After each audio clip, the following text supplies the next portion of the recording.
آج میرے ساتھ ہیں جناب ڈاکٹر انعام راجہ صاحب اور ان کے ساتھ آج ہماری ہوگی گفتگو. السلام علیکم, خوش آمدید ڈاکٹر صاحب, ویلکم ہمارے پروگرام میں, آپ آئے, ہمیں اچھا لگا. وعلیکم السلام, بہت شکریہ, مجھے بہت خوش ہوئی آپ کے پروگرام میں شرکت کر کے, بہت شکریہ. تو میں چاہوں گا کہ آج وہی جو ذہن سازی ہے, جو ذہنیت جیسے ہمیں مائنڈ سیٹ کہتے ہیں, یا جو ہم اپنے ٹارگٹس جو طے کرتے ہیں, اس کے حوالے سے ہم بات کرنے تو جائیں گے. ہمارا موضوع بھی شروع ہوگا یقیناً, لیکن میں چاہوں گا کہ ہمارے سامعین اور ناظرین ہوا یعنی سمعی اور بصری دونوں دوش پر تھوڑی سی یہ بات جان لیں کہ ہمارے ساتھ آج قابل قدر مہمان کہاں سے اور کن کن راستوں سے گزر کر آئے. جی بالکل, میں فی الحال جو ہے وہ آسٹریلیا میں ہوتا ہوں اور وہاں میں ایجوکیٹر ہوں, لائف کوچ ہوں.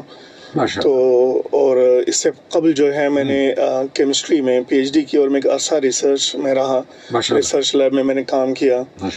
تو جب میں ٹیچنگ میں تھا تو میں نے یہ غور کیا, بہت سارے بچے جو پڑھائی میں مشکل سمجھتے کہ وہ کوئی سبجیکٹ نہیں پڑھ سکتے, کوئی مضمون نہیں پڑھ سکتے, جس طرح میتھمیٹکس سے کچھ, تو ان میں تھوڑی سی ذہن سازی کی ضرورت ہے. اگر ان کے ساتھ 2-4 سیشن رکھ لیے جائیں, ان کو سمجھا لیا جائے کہ یہ کام آسان ہے اگر آپ محنت کریں, تو ان کا ذہن بدلنے کی دیر ہے, وہ سبجیکٹ سمجھ آنا شروع ہو جاتا ہے. یہی چیز مجھے آگے لے کر آئی کہ اس پہ مزید کام کیا جائے کہ کس طرح جو ہمارے بچے جو ہے خاص مخصوص ذہن بنا کر بیٹھے ہوئے کہ ہم یہ نہیں کر سکتے, راغب کرنا بہت بڑا کام ہے یہ. بالکل, بہت ہی عمدہ.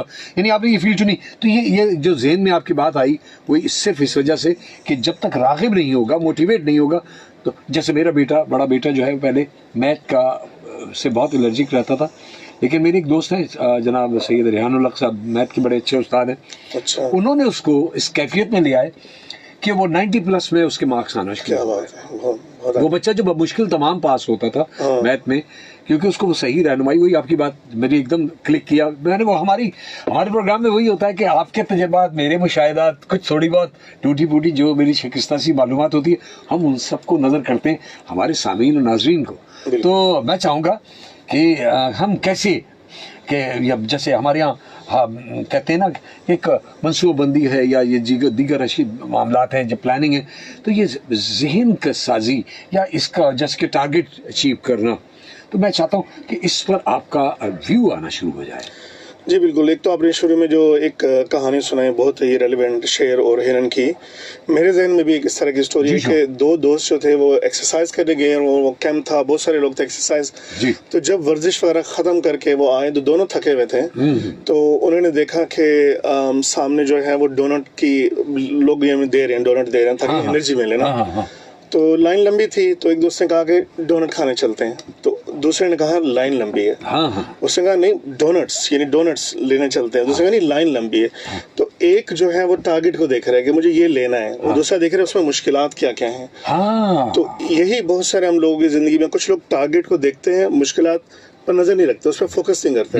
جب وہ ٹارگٹ پہ فوکس کرتے ہیں تو پہنچ ہی جاتے ہیں. اور کچھ لوگ وہ دیکھتے ہیں کیا کیا پرابلم آ رہی ہے وہاں پہنچنے میں, تو ان پرابلمس کو دیکھتے رہ جاتے ہیں. تو یہ ایک مائنڈ سیٹ جو ہے فوکسنگ ہونا چاہیے ٹارگٹ پر, منزل آپ کا ہونا چاہیے فوکس, یعنی ہم صحیح معنوں میں اپنی توجہ مرکوز رکھیں اپنے اس ہدف کو حاصل کرنے. بالکل, بڑی عمدہ بات کہی, بہت عمدہ.